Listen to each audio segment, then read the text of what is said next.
Shiunjike no Kodomotachi es un manga publicado el día 25 de febrero del 2022 por un viejo conocido, Reiji Miyajima.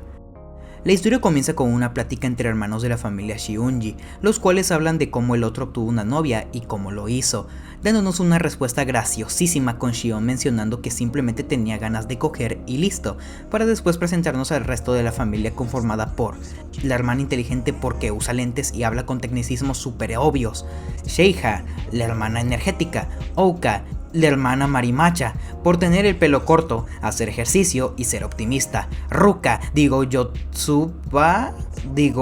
Minami, la hermana madura, Mami, Banri, la hermana flaquita y chaparra que por ende es tímida, Sumi, Miku, Kotono, el hermano despreocupado muy parecido a Umi, Shion, y finalmente al protagonista, Kazu, Arata.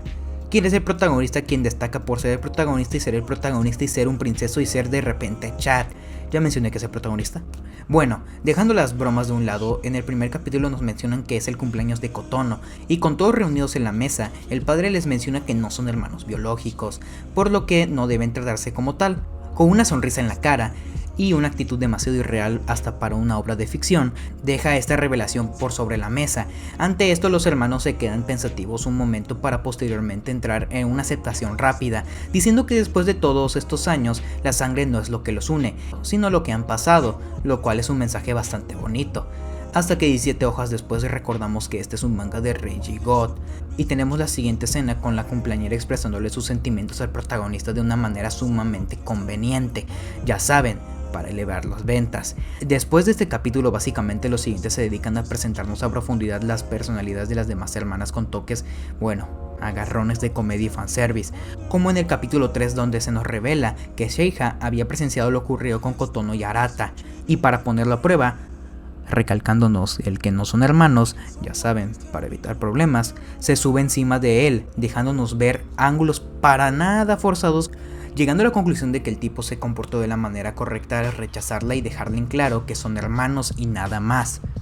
Por ahora. Y por ahora me refiero a unos 4 capítulos, con el capítulo 6 dejándonos indicios de un posible enamoramiento de Banri hacia el protagonista, con el capítulo 7 y final por ahora, dándonos la obvia falsa revelación de que Ouka gusta del protagonista con el que compartía el título de mellizo. Y listo, no hay nada más que decir, ni analizar, porque esta obra no cuenta con muchos capítulos puesto que apenas inicia su transmisión. Pero la razón por la que se habla de esta serie es por su autor, el cual es todo un personaje en el mundillo, con tweets tan particulares como los cuales alaba a Chizuru Ichonose, personaje protagónico de Kanoyo Karasimasu, y aquí entre nos, todo lo que venga de su mano. Es que por favor, desde mi punto de vista un personaje no vale por lo que tú digas que es, sino con acciones, que son causadas por una escritura compleja. Pero claro, es innecesario y por ejemplo es mejor dotar a uno de tus personajes de una personalidad y diseño sumamente estereotípicos, para demostrar lo inteligente y bella que es. Además de esto, la obra tiene rasgos muy característicos del autor como diálogos que parecen una biblia, fanservice innecesario, un dibujo demasiado parecido al de Kanokari, con cosas como el sonrojo de los personajes o sus caras estúpidas. Y claro, tiene sus dotes de anime genérico con personajes de molde que viendo a uno de estos ya viste a todos, con una historia ya revista,